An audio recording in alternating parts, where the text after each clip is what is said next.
Hello once again, everyone. Thanks for tuning in to another edition of AIW's The Card is Going to Change. Before we get into this week's episode, of course, a shout out to our sponsors that help us bring the show to you for free each and every week on whichever platform you choose to listen. Thanks to Angelo's Pizza. We're still in uncertain times, but they are allowing you to dine in at a socially distanced manner, safely, of course. And, of course, they do have pickup and delivery, so make sure that you check out the award-winning Angelo's Pizza on Madison Avenue in Lakewood, Ohio. Thanks to Pollyanna DIY, the new Ohio resident still at this point, and he's still got some merchandise there that you can purchase. We still don't know if he's doing anything new, but check out stuff that he's got available. And thanks, of course, to SmartMark Video and IWTV. The merger between the two has made it easier like never before to watch AIW. You can buy DVDs and digital downloads via smartmarkvideo.com. They've got the entire AIW archive there, and you can sign up using the code ABSOLUTE on independentwrestling.tv and get yourself a 5-day free trial. IWTV is loaded not just with a rotating archive of AIW shows, but so many other independent wrestling promotions as well. And with that, we get into this week's show. We're joined by John Thorne, AIW owner. Yeah, I'm lounging. I'm sleeping. My name is Steve Guy, your moderator of sorts. We are, full disclosure, where we are hanging out in a hotel room the day after Thunder in Indianapolis from the Collective, and we are sitting here with a guy he got beat up last night, but we celebrated his 1-year anniversary in AIW a couple months ago. Bill Fonzie Alfonso. Hey, thanks, Daddy, for having me on the show again. What took you so long? It's been a year? It's been, we didn't have a show there for like 6 months or something, Fonz. This is true. The last time we had you on the show, it was only your second time at AIW ever, and we hadn't even done the show yet. Your boy Raven did a drop-in and snuck in and started talking to us, and we got to talk all about your history, but now your history for the better part of the year is AIW. What's that felt like? Oh, it's felt really, really good, but felt really good. This year just flew by. And but what happened last night at this big show is I got too laxed, and just like Jack Briscoe, just like Dusty Rhodes, just like Harley Race, just like Ric Flair, Matthew Justice dropped the title to Josh, this new big blonde kid. He's really good. We got a little lax, but. That's going to stir things up. I got excited after we lost the match. I couldn't believe it, but I got a little excited, and I got some good plans for the future here. I just signed another 1-year verbal contract with AIW. I'm really happy about that. I'm probably the happiest guy in AIW. That's for real, I think. I think you are. I think you're the happiest man on earth, to be perfectly honest, Fonzie. Well, I feel really good. So what I'm saying is things are going to change up a little bit. I got lax. I'm not going to let my guard down again, and I got some plans coming up, and it's going to be exciting. You've built not only is your guy that you manage in Matthew Justice had this ongoing rivalry with Joshua Bishop. But through that, you have developed this ongoing rivalry that people keep their eyes on the outside with Wes Barkley. Yeah, Wes Barkley, he's badass. He reminds me of Beulah because I think at the tail end of this, my run with Josh and Matthew Justice, I'm going to get into it with Wes. And I got a feeling it's going to be pretty cool. He's getting on your nerves a little bit?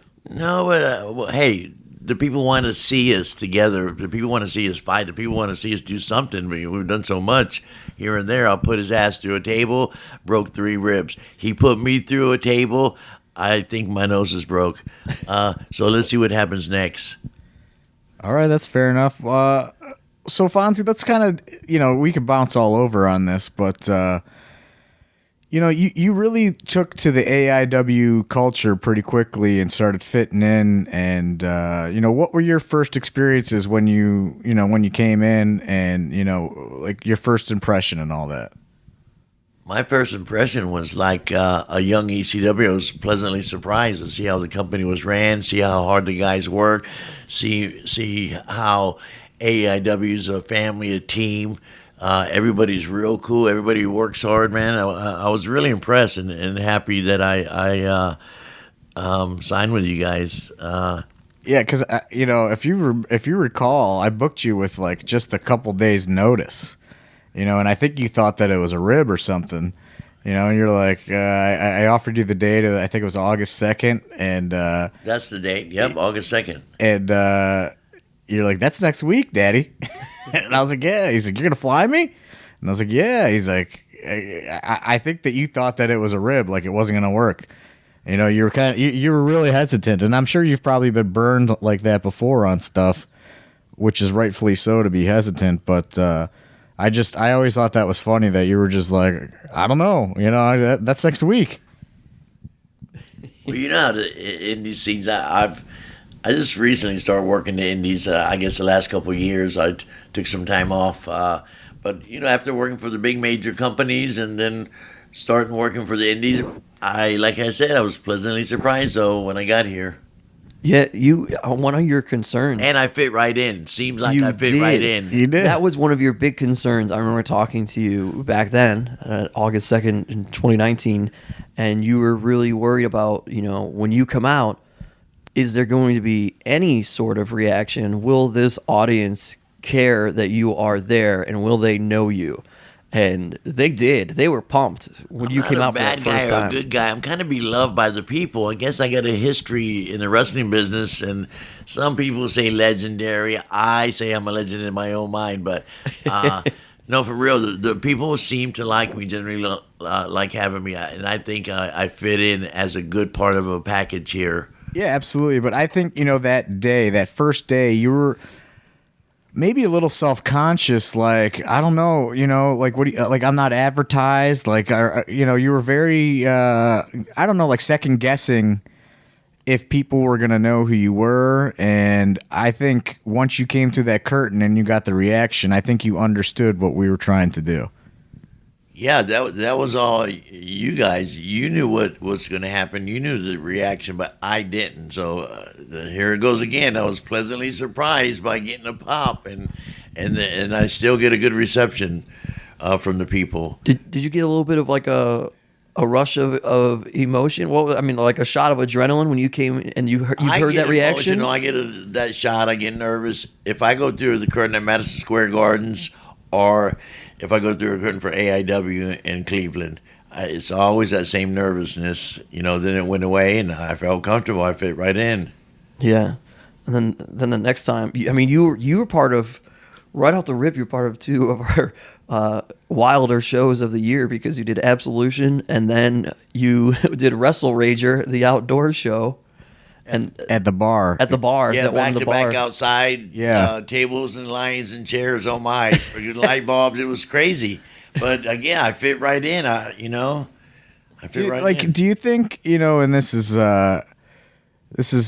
not a knock or anything like that, but like, do you almost like, does it like rejuvenate you and give you like a jolt of like youthfulness being around all these young guys? Because like, it's like you got more energy than everybody, and it seems like when you're around, it turns up even more. Because I talked to you on the phone and you got energy, but then like when you're around, you're like amped up, ready to go. Everybody, like, you're giving people speeches and talking to people, and like, do you think like it just gives you like that just I don't know. I don't even know how to explain it. But I hear what you're saying exactly, and it does give me rejuvenation. And it's like when I broke into business, my first full-time job, May of 1980, Florida Championship Wrestling. And I had all these guys talking to me just like I talk to all these young kids. So it's like passing it on.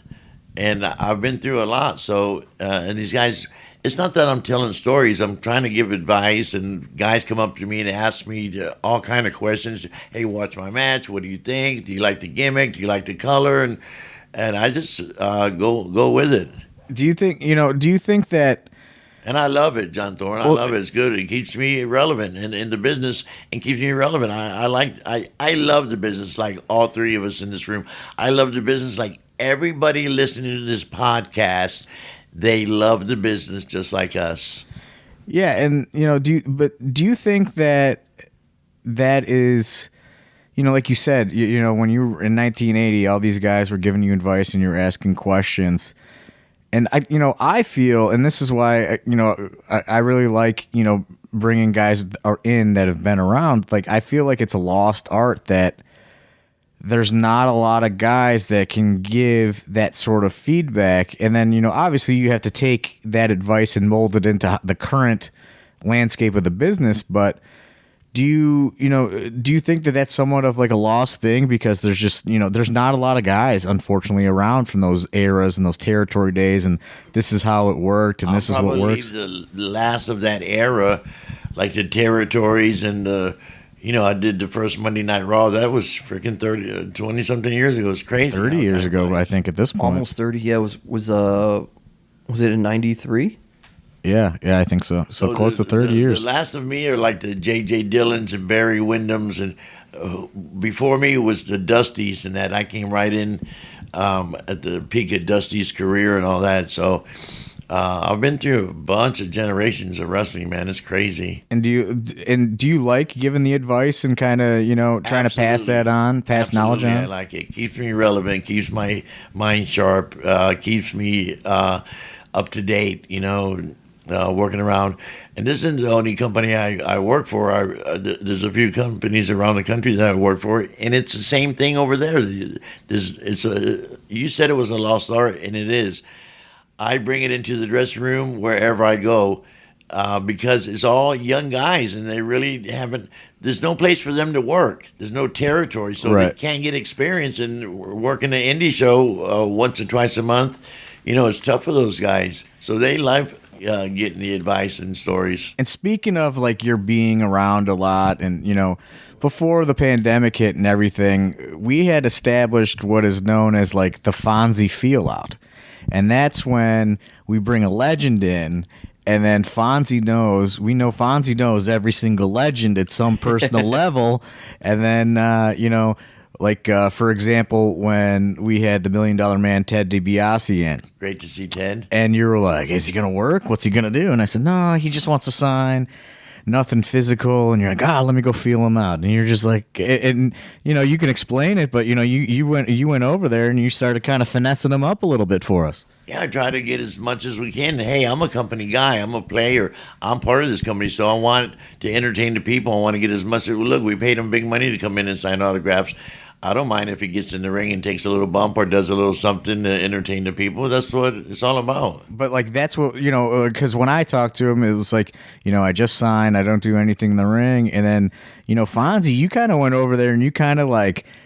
Psychologically got into his brain a little bit, and then all of a sudden did you do something that night? Yeah, you did, Okay. All of a sudden it's I'm earning my keep here. Yeah, all of a sudden really cool. All of a sudden it's they're not unapproachable. I've known these guys for years, so it's really easy for me to go up and start filling them out and talk to them, and I get a good vibe. And usually, I think one of the only guys that didn't want to get in the ring, I'll tell you who he is. One of the big stars you brought in. He said, no, I don't do that, Fonzie. He said it like it was. I can't. Damn, who was that? Was it Scott? No, Scott did something. Kevin Nash. Yes. Oh, yeah, Nash. Kevin didn't do anything. Kevin didn't do anything at all, yeah. Sign autographs, which that's cool. Yeah, Scott did a That's what we promo. paid him for. Yeah, absolutely. But like, it's called like the Fonzie feel out amongst us because you kind of go over there and feel him out, and then you come back and you give me a little report. You're like, yeah, he's in a real good mood. He's in a good mood, Well, like, they actually wanted to do something, but they feel like they shouldn't because they're coming in to do the autograph thing and they don't have to. But believe me, in the back of their mind, they like to get that pop. But like what? Especially when we put them over, and like come in here and beat them up, we give them a spot and get them over, right? Right. And what was great about the $1 Million Man thing is all we wanted him to do, we didn't even want him to bump. We just wanted him to like put the $1 Million Dream on or do something. But you had felt him out so good and had him in such a good mood and put us over so much. All of a sudden, he was just like, he had Duke in the $1 Million Dream, and he says, he just says, come with me or something like that. And he took a big old Russian leg sweep bump with the Duke, and got a big pop. So you had Ted really feeling it that night. Well, I'm doing my job, Daddy. I enjoy it, man. Yeah, I think it's one of those things where these guys come in and they don't necessarily know that you're going to be there right away, but then they see how comfortable you are here and how it just feels like you're at home, that all of a sudden this other level of comfort comes over them, and it's just like, all right, yeah, this is going to be okay. Because I feel every dude gets so excited. I mean, even Scott Hall, when he found out that you were here, he's like, "Oh, Fonzie's here!" Like, yeah, Fonzie's here. How long have you known Scott Hall, you think? Well, I'd say very early 80s. He broke in. They trained him in Florida. Hiro Matsuda, Dusty, Eddie Graham, and all that. So I go way back with him. I'd say it's early 80s. And I've worked with him in all the companies, WCW, WWF. Yeah, so 40. ECW. He might have came in and did some stuff with us there. He did like a weekend at ECW or something, I think. Yeah, we've always brought, just like you, bring in some big names. Yeah, so I mean, that's like 40 years that you've known him. And so that's what I mean. These guys come in. It's crazy when you said 40 years, man. It's crazy. I'm the senior in the dressing room. Who would ever believe that? I would have never thought I'd be the senior. Yep. I was the oldest guy in the dressing room. Hey, we had lunch today, and you ordered a beer for the big stud. And for the Duke. Yeah, for Big Duke. And he said, oh, he's old. He's at least 50. He's real old. So I'm fucking 63, Daddy. So I'm a senior, man. Yeah, but you got the energy of a 13-year-old, though. Kinda, I guess. Yeah. I don't even drink coffee. Can you imagine? You know what was really fun to see you with over the last year is when Scorp came in for that December show. Seen him last night. Yeah, he was here last night. But you and Scorpio it was like two peas in a pod, Man, hanging out that night. When you meet and work with guys, you guys know this, and you don't see one of the boys for a year, you just pick up right where you left off. I spent every weekend with Two Code for 5 years in ECW. We just had a ball, made money, had a good time, traveled together, everything. Yeah, it was good. It was good to see him. I saw you chatting up Ricky Morton last night a lot, too. I haven't seen Ricky in a long time, and just like everybody else, we just picked up where we left off, man. It was crazy. It was good. We couldn't stop talking, man. That's what's great about wrestling. It really is like you could go years and years and years without seeing somebody, and then all of a sudden it's just like it's just this weird thing that's unexplainable, where you just see you just see your good friend for the first time in 10 years. Yeah, it is a testament to you too. I think for our guys, they get excited to see how excited these guys, other guys, like the veterans come in, and they see you, and then our guys are like, man, Two Gold Scorpios, got all these guys are so excited. It gets me excited. Yeah. To get you guys excited, to get the superstars that you're bringing excited. So it's crazy. I love coming to John Thorne and say, hey, I talked to him, he's excited, he'll do a little spot. That makes, I feel that's pretty cool when we do stuff like that. Yeah, and I hope that we don't, and none of our guys do, and I hope that our fans don't kind of take, if I say take for granted, that sounds negative, but I don't want that to happen. But sometimes it feels like Fonzie is so AIW and so home here that it's funny. It's like second nature. Like and then when these other guys come in, you're like, oh yeah, Fonzie had a life before AIW. Like, he didn't belong to AIW for the last 30 years. He did all this other cool stuff, and it's like, oh, that guy knows our guy. Like, that's crazy. But yeah, it's been nothing but greatness for me here. I love this company. I told you guys I'm the happiest guy in AIW, not because I re-signed for another year, but I just like the company. We're a family. It's pretty cool. Yeah, and you hang out, and you party with all these young guys, and stay up till fucking 5 o'clock in the morning, and You know, it's like you're the first one up in the morning and the last one to go to bed. You know, when the party ends. Daddy, I haven't slept since 1982. I believe that. I believe that. So let's talk about like a little bit more about your, just experiences in AIW and your evolution of fitting in, and like how you clicked with Matthew Justice. What did you think, and like how is that kind of developed for you? Because when I met Matthew Justice, he told me he developed his character. His two favorite guys was Sabu and RVD. Lucky me, right? So I fit right in. I thought he was great. I think he's your RVD. Now, this new kid, he's not new here, but Josh Bischoff. Yeah, Josh, he's badass. He's another big AIW superstar. But I thought for this whole last year that I've been here that Matthew Justice is the RVD, to AIW. Yeah, I absolutely. And, like how... And I couldn't have been put with nobody else to get over. You guys put me with him, and we just clicked really good, and the people accepted it. If you would have put me with anybody else, I don't think I'd still be here today talking with you guys a year and 2 months later. Yeah, I think that, since he was such a big ECW fan, and like there was just so much chemistry there right off the bat for you guys, and it's just added such a interesting dynamic and more depth to what he was doing.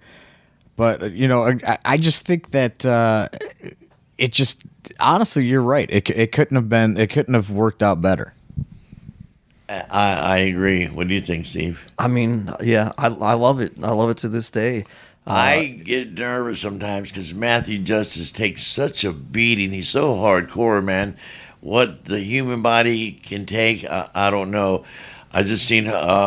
Rocky Johnson passed away, and I'd seen Hulk Hogan. We were at the funeral, and he said, Fonzie, I'm going for my 11th back hip operation. It's crazy. Wow. And, I just get worried about Matthew Justice taking all those crazy chair shots. And yeah, I tell him to stop that stuff. I tell him to stop that stuff, and he just doesn't listen. It's in our blood, listen. man. It's hard. But this is stuff that your guys, your boys Sabu and RBD were doing years and years ago, but I guess... you didn't know then what you know now about it. Does that... Right, well, all the concussions and stuff in the football and all these sports have come out in the last 10 years. You know what I mean? Yeah. And there's been a lot of problems. So, believe me, that's always in the back of my mind. For my own sake, too, for my body, too, I get abused, not as much as the guys, but, man, I take a beating. Yeah. And, I'm 63, so I got to wash my P's and Q's, Daddy. Absolutely. You took a beating last night. You went through a table. Yeah, kind of. Yeah. No, I didn't go through the table. You did go through the table. You kind of took a beating. I kind of got my ass whipped a little bit, but I recovered. Fortunately, I got good genetics or something, and my body is pretty comes back pretty good. So. Yeah, you're 63 years old, but you're pretty spry for being 63 years old, man. I know the moment for the very first time that you were hanging over upside down from the top ropes to hold a chair for Matthew Justice to go coast to coast. Oh, yeah, I love that spot. Yeah, and everybody's like, what in the hell? Fonzie's doing this it doesn't now? make no sense, but it gives me something to do. It's kind of entertaining. And, No, it works, man. It works. It works. It's great. But I guess that's why the AIW fans like me a little bit, because I go all out on balls, all out. Yeah. I don't mind getting in the mix of things. Yeah, they love that. The moment they hear that whistle. Now, some of them are Joshua Bishop fans, it turns out, and they don't like the whistle because of what they relate it to. But yeah, do you have favorite moments in the last year? Every time I come up here is one of my favorite moments, Daddy. Every time. That was an easy answer. No, it's real easy. It's real easy. This company is keeping me relevant, and I love it. It's just a lot of fun for me. I hardly ever get hurt. I come in here and have a good time, hang out with the guys. We go out and eat. We entertain the people. It's pretty cool, Daddy, to be Fonzie right now. It is pretty cool to be Fonzie right now. Yeah, we even had you come in for a show where Matthew Justice was he was overseas, and you just rolled in. We did the Fonzie meet and greet, and what was that in February, John? Yeah, February. And you got some juice though. Wes and Josh beat you up. Remember that one in the ring? Yeah, that's the history between me and Wes. We're settled that one soon enough. Oh no, He's got it coming. Well, the people want to see us do something. I would think, we're going back and forth. Now we just dropped the strap to Josh, and Wes is super happy. He can't stop smiling. But let's give the people something. I got it in me. I don't mind going 10 minutes in the ring hardcore with West. Sign it up, John Thorne. You're the promoter. You're the owner of the company. Put us in a match. I don't mind. You want to rip out some of that curly hair he's got? I'll do something, Daddy. He's young. He's strong. But you know what I mean. I'm not going to back down from him. I guarantee it's going to be entertaining. Whatever we do, whatever we figure out. Who do you think was tougher, Wes Barkley or Beulah McGillicuddy? Beulah. That's a quick answer. Yeah. Quick answer. Zero hesitation about that. Yeah, I mean, you sit around, you watch all the other matches too. Have you taken notice of anybody at AIW? Yeah, there's a lot of good talent out there. Everybody's talented. You guys can make a superstar out of anybody. Hey, John Thorne, let me pick a couple of guys, and let's see what I can do with them. You want What to? do you think? I'll pick. You give me anybody. Here's an example. Paul Heyman and Vince McMahon were talking on the phone. I know this because I was there, and Paul Heyman said, "Send me anybody down here that's not a big superstar, that's not getting over, and I'll make him a big superstar." Vince says, "What?" He says, "Yeah, pick anybody." So they sent Al Snow, who wasn't over big, and then he came to ECW, and Paul Heyman gave him the head gimmick, and it got over. So I think I can do that. So what you're saying is you're going to call Vince McMahon, and Vince McMahon's going to send us 5 guys, and we're going to get them over. No, I'm going to call John Thorne and let John Thorne give me somebody, and I'm going to fucking make him a superstar. You ready to take on some more guys to add to your clientele? Yeah, not with because Matthew I don't like Justice? Matthew Justice. I can ride my career out with him. Believe me, I love being on top because he's a top guy. He's a winner just like me. But I'm saying pick one guy out that's a medium guy or a good worker but hasn't had that main event experience and put us together, and let's see if I can back up what I'm saying. Okay. All right, Okay. I like that. I like it. Fonzie's, you're also you're very company man in the fact that you will pitch ideas and you will provide input, which I like quite a bit. Yeah, ideas are free. I can say anything, and if you don't like it, you just say, "Well, I'm thinking about this way, Fonzie." But if I think it's ideas are free, we can talk. Do you have anybody in mind? I don't want to say no name. I want John Thorne to pick somebody out. Okay. Well, okay, okay. So we'll disregard that. But who you watch? I think what Steve was getting at is you watch other parts of the show and things like that. Like, who are some people that you think have some star power, or you enjoy watching? I'm going to name one that I like. I don't know all these guys' names because I've had a bunch of concussions and it's hard for me. That's why I say everybody, "Hey, Daddy," and say, I like that kid Zach. Zach Thomas? Yeah, he's badass. He's got potential. He's medium build. I think I can make him into a little Taz. Yeah. I'm going to have him stop talking. I'm going to do all his promos for him. I'm going to give him some new stuff to do and train him a little bit and get his head right. And I guarantee you I'll make that kid a star. We'll be main event anywhere. Okay. Wow. Yeah, he does. He has a lot of talent. I like he's Zach. badass. And Zach is a person that there's always there's just he's right on the cusp, sort of thing. I think he needs me. Yeah, I think it would make a good fucking deal. Can I cuss on this show? Yeah, You can say whatever you want. Fuck, sorry, Daddy. All right. I think I would compliment him. I think I would make him rise to the next level. He's got it. He just needs some. He just needs to come out a little more. No, I agree. Yeah. So you're gonna give him to me? Well, I don't know about that. We don't got no shows. We don't got no shows on the docket That's officially. right. Damn it. You know. Damn virus is fucking everything up for everybody. Let me ask you this, because you've been with Matthew Justice for over a year now. Do you think that he should be on a bigger stage, or do you think that this style, I think this he would fit ECW in maybe styles- in AEW. Okay. Vince doesn't like that hardcore. I mean, if he signed a deal with Vince would tell him, loosen up. You don't have to do all that stuff here. But Yeah. that's his gimmick. That's what got him over, you know. He's a beloved character. When you talk about Matthew Justice, you talk about a hardcore match every freaking time, Daddy. He does not hold back. Vince wants longevity out of those guys. They don't want them to get hurt, you know. Vince wants them to be around 5 years.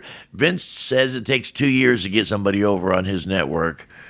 And but that was in the old days. Now they rush it up a little. They cram it down your throat a little bit. But back in the day, 2 years, and then they're superstars. Do you think a guy still gets do you still think that that's true? Having watched the independents a little bit more now, do you think that someone getting over? Do you think that sometimes it exists where somebody just still has it? If that makes sense. What was that question? Do you think do people still have it, like that it factor, or is getting over have to be manufactured? No, you got to have that it factor. There's no doubt about it. If you don't got it, I don't care what the companies do for you, you're not going to get over. Well, let me take that back. Look at Lex Luger. Okay. He had the look. He had the body, beautiful, athletic, football background, bodybuilder, all that, but he never was a great polished worker. Mm-hmm. But he did get over that Lex Express, and they pushed him, and, you know, it's a good example. Yeah. And I like Lex. I'm not talking him down about Lex at all. He's No, I get what you're talented. saying. I love Lex. He's one of my dear friends. I see him at the conventions and stuff, and I go talk to him every time. But he wasn't. My whole thing is, he wasn't a polished worker, and he got over. You know, we probably talked about this on the last time, but you brought up Lex Luger. You know, you were the referee for that infamous Bruiser Brody Lex Luger match. What memories do you have of that? That's one of the big questions I get when I can do these conventions and autograph things and whatever, and I get to mingle with the people. The two questions I get asked the most about is about the Beulah Fonzie match, and about what was my opinion, what happened with the Lex Luger Bruiser Brody. And I can close my eyes and watch that match in my head and see it to this day, because I've been reminded of it since that had to be 82, 83. It might have been 84. Those 3 years, it was back then. So that was a long time ago, but I can close my eyes. It was a bad booking. Lex Luger had been in the business about a year. They were grooming him. They loved him. He had that great body. They were handpicking his opponents, guys that can work their ass off and make him look great. And then they put him into a cage with Bruiser Brody, Mr. Intimidator. He's badass for real. And there was no booker there. There was no, like Eddie Graham wasn't there. Dusty was off that night. And it was just being ran by the guys and me. And it didn't go well.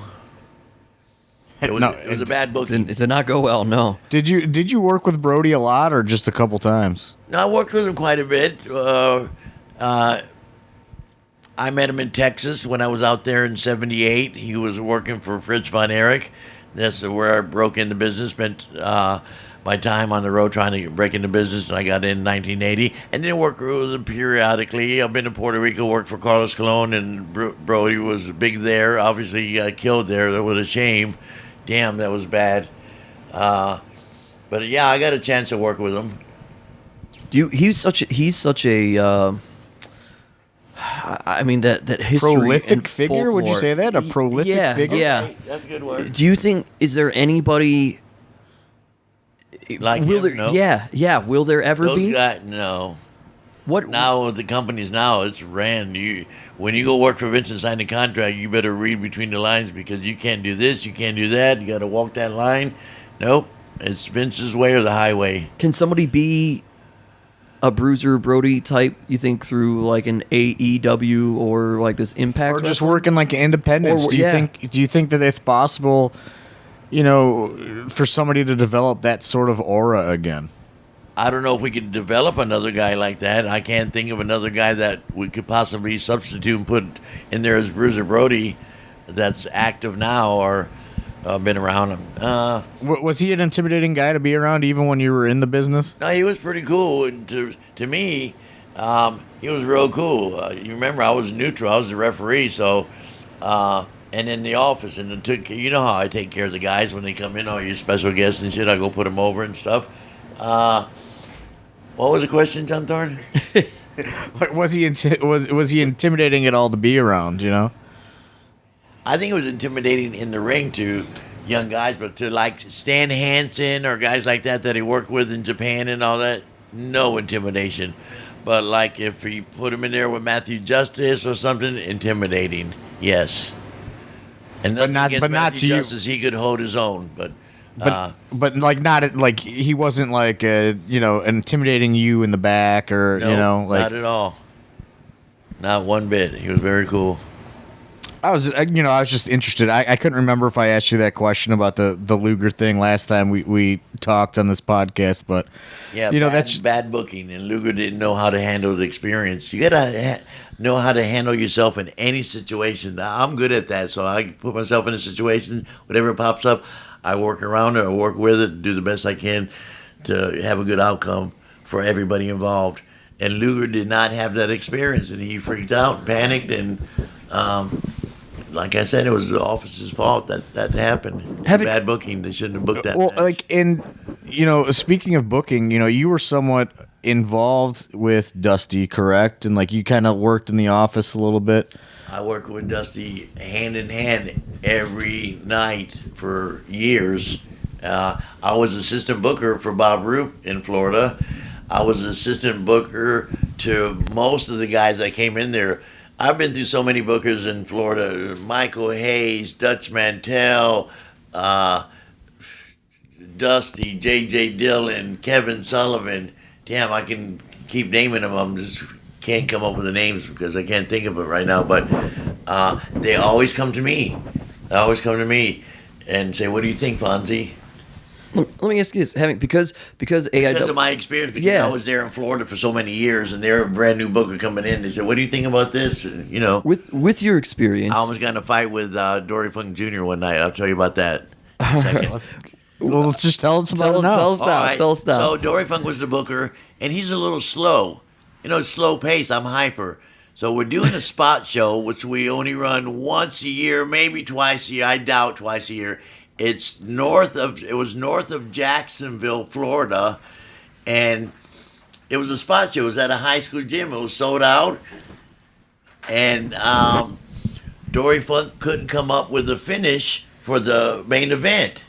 And he said, "Oh, let's just go 30-minute Broadway." I said, "Junior, this is a spot show. Let's get the baby face over because we got a 250-mile drive back. We just drove to Miami last night. That's a 500-mile round trip.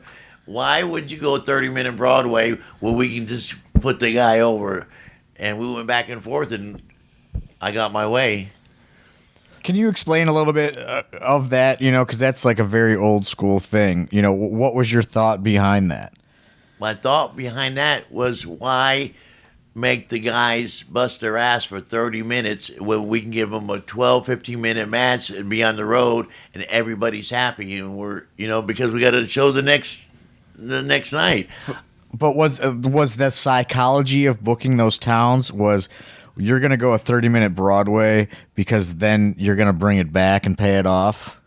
If that was the case, if that was our normal, if it was Tuesday night at Fort Homer Hesterly Armory, yes.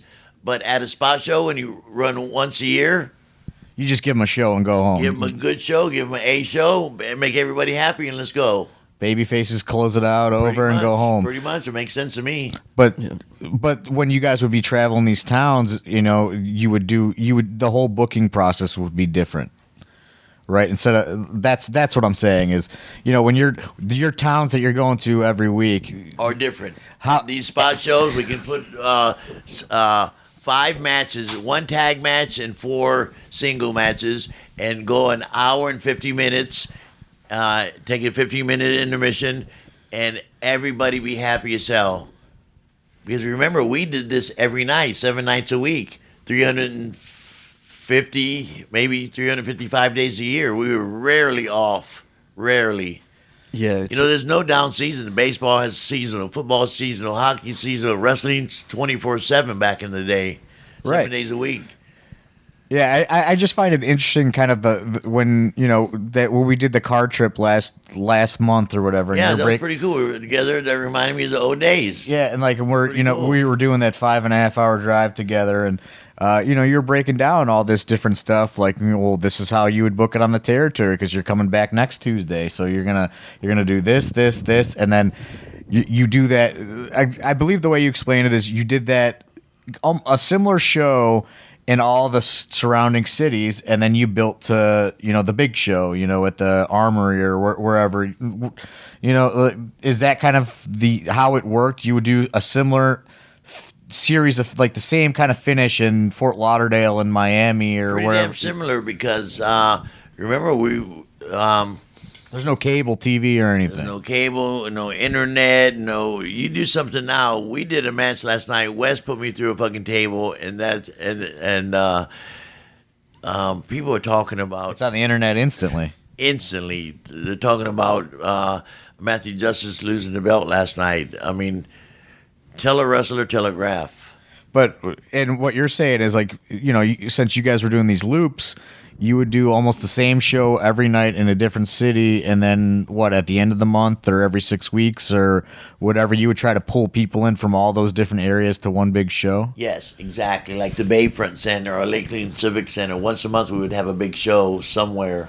Oh, that's cool. Yeah, so it'd be like... It had to be a build-up, yeah. So you'd go to let's say 4 different cities, and the venue would have maybe 1,000 people, but it was the same show in all 4 different cities, and then you go basically the same show. Yeah, but then very similar bookings. Maybe not the same finishes, but so then at the end of the month, you go to a bigger arena so that fans from all 4 of those cities can come to it. Yes, and they get that blow off to all of that, and that's like an arena. So you're you're pulling thousands. Correct? Yeah.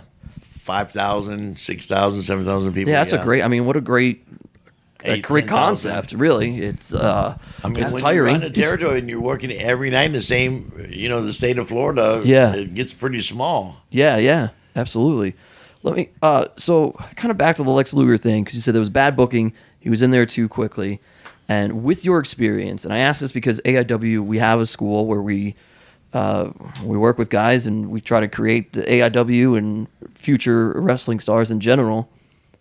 I know everybody is different, but in 40 plus years, is there a sweet spot in a time frame where you think a worker finally just gets it and can really start to put together? Some of them get it quicker than others, That's a good question, but yeah, some guys develop quicker. You can see it in them, and like you said earlier, you gotta have that it factor too. Yeah. Then you give them a push. It's rare. Like 1 out of 50 guys might have that really good, like The Rock, or Sure. like Josh just won the belts last night. He's got the it factor. It's rare, and when you see it, you better grab it and roll with it. Yeah, like there's not a lot of Brock Lesnar's rolling around out there. Right. Yeah, just Mammoth and all of it together. It's like, because you're saying Lex Luger was only working, a year and a half at the time. And about a year. And you thought that was... picking his opponents. Remember, he wore the wife beater, that little white T-shirt. Yeah. He'd rip it off and do the pose. He had the great body, but he couldn't work. Do you think that a year and a half is usually too soon to have somebody in certain positions? I don't know. I guess it worked with Lex because he made a fortune, fortune in the business. He was a big star, for WCW and WWF. As long as you can control what's going on, as long as you can hand pick, not like the Brody situation. Then kinda. Yeah. You got to be prepared for anything, Yeah. Thor knows he runs this company. Well, I just asked that too. I'm ready, Fonzie. With kids in the AIW Academy or people who listen to this that want to be wrestlers wherever, and they sit there and think like, when's it going to be my turn? When's it going to be my turn? That, look, it doesn't happen quickly like that for There's everybody. no place for them. There's only so many spots. I asked John Thorne, I asked the owner of the company, hey, can I bring in somebody from Florida, my Brazilian giant I've been working with? I'll pay for his flight. I'll pay him. He said, look, Fonzie, we're not working a lot since March. It's a pandemic. I feel obligated to use my guys. I can't put one of my guys off the car to bring in the guy. And I understood that. It was pretty cool for John to say that. And it made perfect sense, you know? But My giant daddy. it's all in timing, man. What's with you and these giants? Always a giant. I don't know. I gave him the name. He liked it. He had some name, and it didn't sound right, didn't fit him. And he's from Brazil. And he's not really actually a giant. He's only, he's taller than me. He's about the size of Josh Bishop with a little more weight. So he's not a giant. But So he's only like 6'4". yeah, but I say, hey, you want to know why they call him a giant? Because he was that big when he was 12 years old. He was knocking grown men out when he was 12 years old. That's why they call him the Brazilian giant daddy. And he liked it, and it fits. It's a good little gimmick for him. Yeah. I'm going to bring him up here eventually. Okay. All right. You guys will like him. You think so? Yeah, he's badass and a good kid. He wants to work hard. He loves the business just like us, and We do love it. We'll wind this thing down here because we got to get you to the airport, Fonzie. Oh, yeah. We love You You having almost missed your flight last month. Remember that? damn sure it did. You got there. You got there with 15 minutes to spare. Luckily, you caught a little delay. Yeah, life is good to me. Yeah, we love having you here, but unfortunately, part of that means we got to take you home sometimes.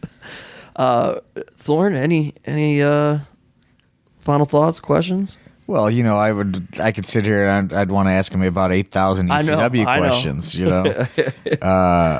But Can we do part 2 of this thing? And ask? I like this when you guys put me on. I'll the tell you spot. what, Make me think, Fonzie, did you know? So the commentator, Matt Wadsworth, him and I used to go to ECW when you guys would come to Cleveland all the time.